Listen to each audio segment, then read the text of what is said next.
हैदराबाद शहर के उप्पल police station हदूद में एक अफसोसनाक वाक़या पेश आया, जहां एक नामालूम शख्स ने दरख्त से फांसी लगाकर खुदकुशी कर ली। तफसीलात के मुताबिक उप्पल के बीरापा गड्ढा इलाके में वाक़ एससी कम्युनिटी हॉल के करीब एक शख्स ने दरख्त से रस्सी के जरिए लटक कर जान दे दी। मुकामी लोगों ने फौरी तौर पर पुलिस को इत्तला दी, जिसके बाद उप्पल पुलिस मौके पर पहुंचकर नाश को नीचे उतारा और इब्तिदाई तहकीकात का आगाज किया। मुकामी अफराद का कहना है कि मुतवफ़ी इस इलाके का मालूम नहीं होता। पुलिस ने केस दर्ज करते हुए नाश को पोस्टमार्टम के लिए अस्पताल मुंतकिल कर दिया, जबकि महलूक की शनाख्त और खुदकुशी की वजह जानने के लिए तहकीकात जारी है।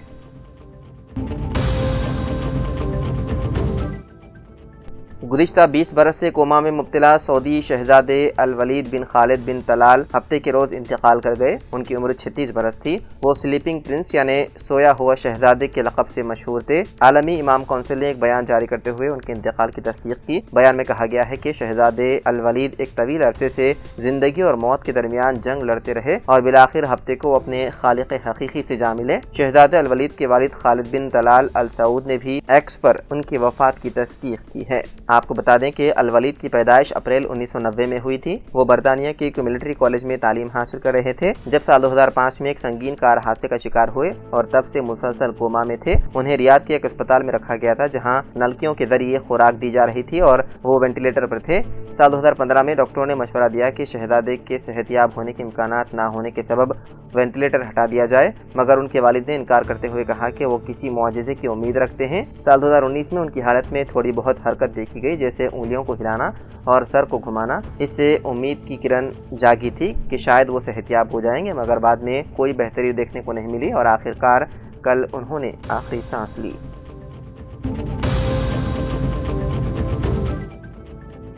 तेलंगाना बीजेपी के मुस्तफ़ी रुकन असम्बली राजा सिंह ने इल्ज़ाम लगाया है कि साबिक़ बीआरएस हुकूमत के दौर में मंदिरों पर हमले किए गए थे और बोनाल तहजीब को मिटाने के लिए मुनज़्ज़म साजिश रची गई, लेकिन अब आवाम में बेदारी आई है। ऐसी किसी भी कोशिश को हम कामयाब होने नहीं देंगे। उन्होंने बोनाल फेस्टिवल के मौके पर मीडिया से बात करते हुए कहा कि मंदिर में मौजूद एक वज़ीर ने उनसे रियासत में मॉडल गौशाला के क़याम के सिलसिले में ताउन की ख्वाहिश जाहिर की। राजा सिंह ने कहा कि पार्टी कुछ भी हो, लेकिन हिंदू संस्कृति का तहफ़्फ़ुज़ सबकी अवलिन जिम्मेदारी है। बीजेपी के मुतनादिया रुकन असम्बली ने हाल ही में रियासती पार्टी की सदारत के लिए हुए इंतखाब के मौके पर उन्हें आला कमान की जानिब से मौका न देने और पार्टी की रियासती क़यादत से इख्तिलाफ़ात के बाद पार्टी से इस्तीफ़ा दे दिया था, जिसे हाईकमान ने कबूल कर लिया था।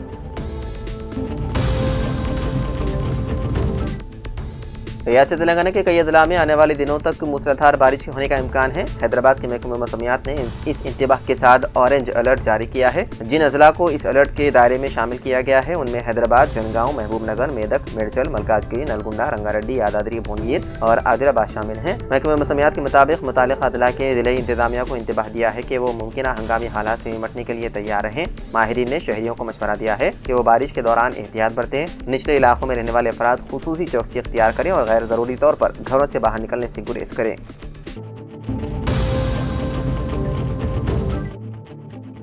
हफ्ते के रोज हैदराबाद के बशीरबाग में एक इमारत के लिफ्ट शाफ्ट में गिरने से एक बुजुर्ग चौकीदार की मौत हो गई। ये वाकया बशीरबाग के बाबू खान स्टेट में पेश आया और मकतूल की शनाख्त 70 साल बालाजी के तौर पर हुई है। वो लिफ्ट का दरवाजा खुलते ही लिफ्ट के शाफ्ट में गिर गया और शदीद जख्मी हो गया, जिसकी वजह से उसकी मौत हो गई। इतला मिलते ही बशीरबाग पुलिस ने नाश को अस्पताल मुंतकिल किया और इस सिलसिले में मुकदमा दर्ज करते हुए मसरूफ तहकीकात है। उत्तर प्रदेश के मिर्जापुर रेलवे स्टेशन के प्लेटफॉर्म नंबर 1 पर उस वक्त हंगामा बर्पा हो गया जब टिकट बुकिंग ऑफिस के करीब सीआरपीएफ के जवान गौतम और कुछ कानवाड़ियों के दरमियान किसी बात को लेकर तनाज़ा पैदा हुआ, जो जल्द ही पुरतशद्दुद झड़प में तब्दील हो गया। तफसीलात के मुताबिक गौतम अपने बेटे और एक साथी के साथ स्टेशन पर मौजूद थे और ब्रह्मपुत्र एक्सप्रेस से मणिपुर रवाना होने वाले थे, जहां उनकी तैनाती है। गुज़िश्ता रोज सुबह तकरीबन 10 बजे जब उनका एक साथी सामान लेने गया हुआ था, उसी वक्त वहां मौजूद कानवाड़ियों के गिरोह से किसी बात पर तल्ख कलामी हो गई। यानी शाहिदीन के मुताबिक मामूली झगड़ा अचानक बढ़ गया और मुश्ताल कानवाड़ियों ने गौतम पर हमला कर दिया। उन्हें जमीन पर गिराकर लातों और घूंसों से बुरी तरह मारा पीटा गया। रेलवे स्टेशन के सुपरिटेंडेंट रविंदर कुमार ने फौरी तौर पर हमले को भेजा, जिसने मुदाखलत करते हुए गौतम को बचाया। ताहम हमला करने वाले कानवाड़ी रेलवे स्टेशन से फरार हो गए। जल्द ही वाक़े की वीडियो सोशल मीडिया पर वायरल हो गया, जिसके बाद सीआरपीएफ और जीआरपी ने तहकीकात शुरू की। आरपीएफ ने कार्रवाई करते हुए 7 कानवाड़ियों को गिरफ्तार कर लिया, जिनमें से 4 नाबालिग हैं।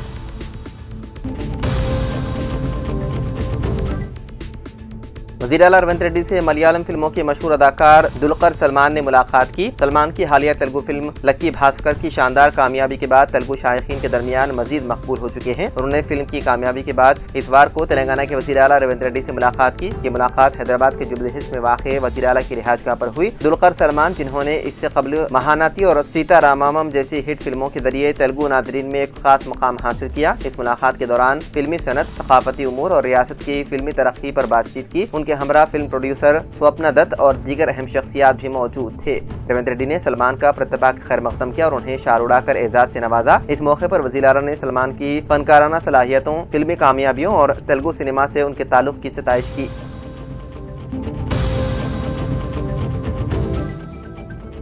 हैदराबाद के अहम ज़खायर-ए-आब उस्मान सागर और हिमायत सागर की सतह आब में इजाफा दर्ज किया गया है। उस्मान सागर के आबगिर इलाकों बशमूल चेवड़ला, वक़ाराबाद, शंकरपल्ली, मोमिनपल्ली में हुई शदीद बारिश के बाद हफ्ते की सुबह से उस्मान सागर और हिमायत सागर में पानी की आमद शुरू हो गई। इसी तरह हिमायत सागर में भी बालाई इलाकों जैसे चेवड़ला, इंद्रापुर, नादरगुड़ा, तांडूर और मोइनाबाद से पानी पहुंच रहा है। Hyderabad metropolitan water supply and sewerage board के अहदेदार सूरत हाल पर गहरी नजर रखे हुए हैं ताकि करीबी आबादियों की सलामती को यकीनी बना जा सके। वाटर बोर्ड के हुकाम ने अतराफ के इलाकों के मकीनों को मशवरा दिया है कि वो सरकारी इत्तलात और मुमकिन इंतबाहात पर ध्यान दें। किसी भी हंगामी सूरत हाल से निपटने के लिए इमरजेंसी सर्विसेज को तैयार हालत में रखा गया है।